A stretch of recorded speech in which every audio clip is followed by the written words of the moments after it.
તો ભણવા ગઈ હતી ને કૃષ્ણ આજ તો તારે આ તો જો હલવો બનાવશું જો આપણા ખેતરમાં હતા ને આ બીટ તો બીટને હું ધોઈ અને ઉપરથી બધી છાલ હતી ને કાઢી અને હવે છે ને હું તારે તો ખમણી ને હલવો બનાવી દઉં હો ખાવો છે ને તારે તો હા પછી છે ને કૃષ્ણ લે દાદા તો જો આપણે હાટુ ગોળા લઈ આવ્યા કૃષ્ણ તો હાલો હવે ભડીકાને મૂકી દેવી પેલા ગોળા ખાઈ આવી ગોળા ખાઈ પછી હલવો બનાવશું હો કૃષ્ણ ચેરી આવી તને ભાવે હા હાલે ચાન્સ મમ્મી આવું ગમે જો આવું શું ગમે તો લઈ લે તો તને એવું ગમે તો મારો ગ્લાસ તો લઈ જા પણ મારો હેઠો હોય કૃષ્ણ એના કરતાં તને ભાવે એ લઈ લે જો આપણે ઘી ગરમ કરવા મૂકી દીધું છે ઘી ગરમ થઈ જાય એટલે એમાં નાખશું આપણે બીટ અને બીટને શેકી અને તેમાં નાખશું આપણે દૂધ તો હમણાં આપણે બીટનો હલવો તૈયાર થઈ જશે થોડી વાર 5 થી 10 મિનિટમાં હલવો તૈયાર થઈ જશે જો ઘી આપણું ગરમ થઈ ગયું છે તો એમાં આપણે બધું બીટ નાખી દઈશું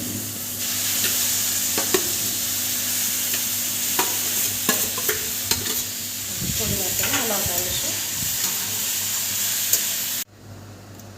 જો બીટ આપણું આમ તો સારું તો શેકાઈ ગયું છે તો એમાં દૂધ રેડી દઈએ થોડું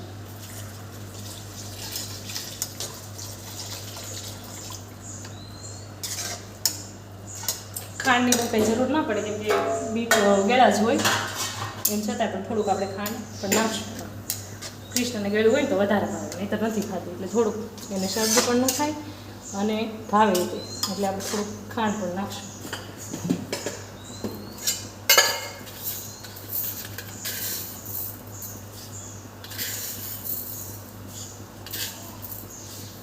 બસ 2-2.5 ચમચી જેટલું નાખી જો આપણે દૂધ થોડુંક કાચું થાય ને ત્યાં સુધી આપણે એને હલાવતા રહીશું અને સારું ચડી જાય ત્યારે આપણે ગેસ બંધ કરી અને ઉતારી લઈશું જો અમારો હલવો બનીને તૈયાર થઈ ગયો છે હલવામાં હવે થોડુંક અમે કાજુ બદામ ટોપરું અને એલચી પાવડર નાખી અને ગાર્નિશ કરશું કૃષ્ણા તું હેની વાટે બેઠી હલવાની વાટે બેઠી છે હાલો પલોઠી વાળી બેસી હાલો હલવો ખવડાવું મારી દીકરીને હું ખવડાવું તો હા તો મળો ખાવા હાલો તમારાથી જો કૃષ્ણ તારે હાટું બનાવ્યો મમ્મીએ હલવો કેવો લાગ્યો મસ્ત લાગ્યો ગળો છે કે ગળો છે કે એમ ન કરાય ખાતા ખાતા કે તમને ગળો છે કે કેવો ગળો છે મસ્ત છે હા પરસો આવી ગયું ઘડી ખાઈ પહેલાં ખાઈ લેવાનું પછી પર્સ લેવાનું પહેલાં ખાઈ લેવાનું હા તાર બાજુ મૂક કાલ જો તો ખરી બહુ તોફાન કરે હો કૃષ્ણા તું મૂકી દે તાર બાજુમાં